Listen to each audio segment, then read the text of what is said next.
Hello, everyone, and welcome to the very first episode of the St. Marcellinus Health and Fitness Podcast. I am your host, Mr. Paul Correale, and I welcome and appreciate you listening to this podcast. If you have any questions or comments, you can reach me at coachcorreale@gmail.com. That's coachcorreale@gmail.com, and Correale is spelled Correale. And what I'm hoping is the next podcast episode will be driven by your questions and your comments and your inquiries that are related to topics in health and fitness. And I look forward to and I appreciate hearing from you. Now, the goal of this podcast within this club is to do two things. Number one is to teach and introduce concepts that are related to kinesiology, or otherwise known as exercise science, and then take those principles and see how they relate to strength and conditioning, exercise selection, programming and protocols that you may be interested or curious about. I also would like to focus on the beginning lifter, the youth lifter, the novice intermediate lifter, because usually that's where you need the most support and the most help, and it could be the most confusing in terms of what programs to follow, nutrition plans, things of that nature. And there's a lot out there to kind of filter around. So let's go ahead and get started.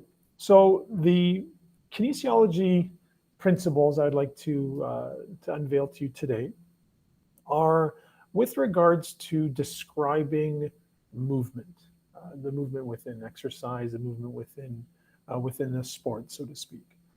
So when we describe movement in kinesiology, we describe the movement with regards to planes and axes of motion. So human movement occurs in a plane of motion about an axis. Okay, and so axis you can think of, our first grade 9 science space lesson when we talk about the axis at 23.5 degrees. Our Earth is rotating about this imaginary axis, this line. And this is a similar principle about rotation and moving about an axis that we're going to apply here to describing movement. So there's 3 planes and there's 3 axes. When we talk about the planes, one plane that exists is what's called the sagittal plane. And this is a vertical plane that divides the body into left and right segments. Now, if we were to directly divide the body into left and right segments, having the masses on both halves being the same, we would call that a mid-sagittal plane. But that doesn't always have to be the case. It doesn't always have to be an equal division of left and right sides. Now, in this plane, walking, running are movements that occur within this plane. And you can think of the idea of when we walk and run, our arms are moving within this sagittal plane. They're moving with conjunction with our feet in a coordinated fashion. The next plane of movement is the frontal plane. And this frontal plane will divide the body into front and posterior parts, or front, anterior, rear, posterior parts of the body. And so once again, this division doesn't have to be directly equal in terms of anterior and posterior, but activities such as if you were to do a side roll or a cartwheel, you'd be moving in a frontal plane. And the final plane is what's called the transverse plane. And this divides the body into superior and inferior parts, or top and bottom parts, okay, within this transverse plane. So anything that involves a spin or a rotation would be moving about a transverse plane. Anything that involves that kind of rotation of your neck, of your spine, would be moving about that transverse plane. This brings us to the idea of axes. And we have 3 axes of movement, 3 axes about which human movement takes place. You want to think of axes as these invisible skewers that are running through the body. And for the most part, and I'll discuss this afterward, you have certain movements that will always be within a certain plane and within a specific axis. And we'll go through that in a moment. But let's talk about these three axes. So the vertical axis is also known as the polar or longitudinal axis, and this will run vertically through the body from top to bottom. So think of north and south. And when we look at this vertical or longitudinal axis running through the body, this will allow us to kind of understand what ends up happening with rotation and spinning, that whole idea. We're going to spin about this longitudinal axis.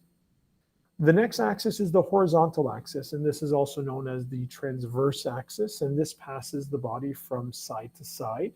Okay. And then we have the anterior posterior axis, which passes through the body from front to back. Okay, so you can envision, and obviously this is just an audio, but you can then go ahead and Google images of this, but these skewers that will run north, south, east, west, and then front, back, which we would move about in a certain plane of motion. Now, like I mentioned, when describing movement, the axis of rotation is always going to be perpendicular to the plane of movement. Okay, not parallel, but perpendicular to the plane of movement. So when we talk about movements, just a quick lesson here, when we talk about flexion and extension, so when we are participating in flexion, what we are doing is we are decreasing the angle between two segments that meet at a joint. So if you perform a bicep curl, the actual curl portion of the bicep curl is flexion because you're reducing the angle between the upper arm and the lower arm. When we go back to resting position, we are in extension. We are increasing the angle between two segments at a joint. So whenever we're performing flexion or extension, this is always going to occur in that sagittal plane around the horizontal axis. The horizontal axis, remember, passes through the body from side to side, and the sagittal plane is going to divide the body into left and right segments. They are perpendicular to each other. When we talk about rotation now, rotation, turning of the spine, turning of the neck. Also, we can have what's referred to as internal and external rotation of the limbs, okay? When this happens, when rotation happens, this is occurring within the transverse plane and the vertical axis, as we mentioned previously, that vertical or that polar axis that's going north-south. And we're going to spin about that vertical axis, which involves movement around the transverse plane, which divides the body into superior and inferior, or top and bottom parts. Now, you may have heard the terms internal or external rotation. This is specific to what's happening with the limbs in terms of their rotation. For example, if we were to talk about proper setup for a deadlift, a barbell deadlift or a kettlebell deadlift, I would use a coaching cue as, to externally rotate your shoulders. And that external rotation of the shoulders provides a lot of tension and support of the upper back, which makes your back nicely secured within the deadlift position. Regardless, rotation is always occurring within the transverse plane about the polar or vertical axis. And finally, when we talk about this concept of abduction and adduction, okay, these are two movements that are complementary to each other, just how flexion and extension are. If we abduct, okay, abduction, this occurs when a body part is moved away from the midline. So if you do a lateral raise with your arm, you start with your arm at your side and you laterally raise it out to the side, that is abduction. The opposite of that is adduction. This is where you're moving that arm back towards the midline of the body.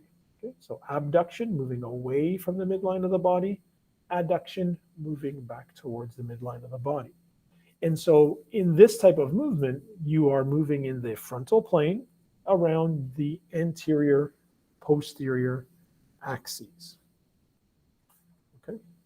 Now, when we look at these terms, the axes and the planes and so on, there, like I mentioned, there's certain truths that will always occur. Flexion and extension are always going to occur within the sagittal plane. about the horizontal axis. But very rarely when I'm, or if someone asks me to provide them with a program or a series of exercises, am I going to mention, oh yes, this is going to make sure you move around your horizontal axis. These are terms that are used by people that are, within exercise science to accurately describe movements. The assistance of knowing these terms is that when you get into program design, the series or the sequence of exercises within a complex will be complementary to the planes and the axes. So you can, in lack of a better term, you can change it up. You can keep things new by working different planes and axes during a workout sequence or a workout program. Okay. At the end of the day, these terms are used as landmarks to effectively describe movements that occur in exercise and within sport. Okay, so that is the kinesiology principles portion of the program. I just wanted to talk briefly about the whole premise of kind of the current themes that are going on, and one of the themes going on that are very popular in exercise right now, and especially in sport training, is this fallacy that fatigue builds skill, right? Maybe some of you out there have been on sports teams or maybe an individual sport where your coach or your trainer has impressed upon you the fact that you have to redline, you have to go full out all the time, and also even think of if you're maybe a recreational lifter and participant in exercise. If you kind of walk away from a workout and think, oh, I didn't work very hard because I'm not fatigued or I'm not vomiting because of overexertion, you're thinking that you didn't get better, or you think by doing that you've gained more skill. And it's quite the opposite. When it comes to strength, when it comes to acquiring skill, you have to practice. And remember, practice makes permanent. So if you are practicing improper skill, or if you are practicing improperly, that's going to make that skill permanent. So knowing how to train, knowing how to do an exercise properly will ensure the proper acquisition of skill, because you're doing the exercise properly. You're not making it an improper lift or improper technique or improper habit permanent. So getting back to this idea of always redlining and, go hard until you puke, this is only going to make you better. There's a little bit of inaccuracy that's there. If you look at wanting to get better at a sport or get better at a skill, get better at lifting, you have to have the mentality that you may come out of a session and you're not going to be totally fried and burnt out, but you've gotten better because you've practiced, and you're going to feel fresh, ready to go the next day to practice again. You're not going to feel all blown up because you've redlined the day previous.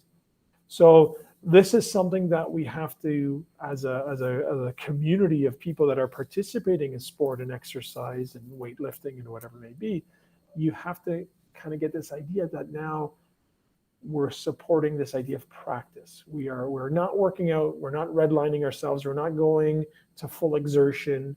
We're practicing our skill in order to get better each and every day. I hope you enjoyed this episode. I encourage you to please comment and provide questions, because that's what's going to drive the content within this podcast. And once again, you can reach me at coachcorreale@gmail.com. I will try to make and release the podcast by Thursday each week. I'll do my best to do this. Maybe in the future, formatting. Right now I'm just audio, but maybe we can go video with some demonstrations. But I'm really excited to get this started, and I appreciate those students who have reached out to me to ask me if I was going to do something like this. And I hope this works for all of you. I hope you've gotten something out of this, and I hope you're enjoying your second quadmester. And if you have any questions, concerns, like I said, please email me, coachcorreale@gmail.com. and I'll be happy to answer those and mention those on the next podcast. Take care, be well, stay strong, enjoy the rest of your day.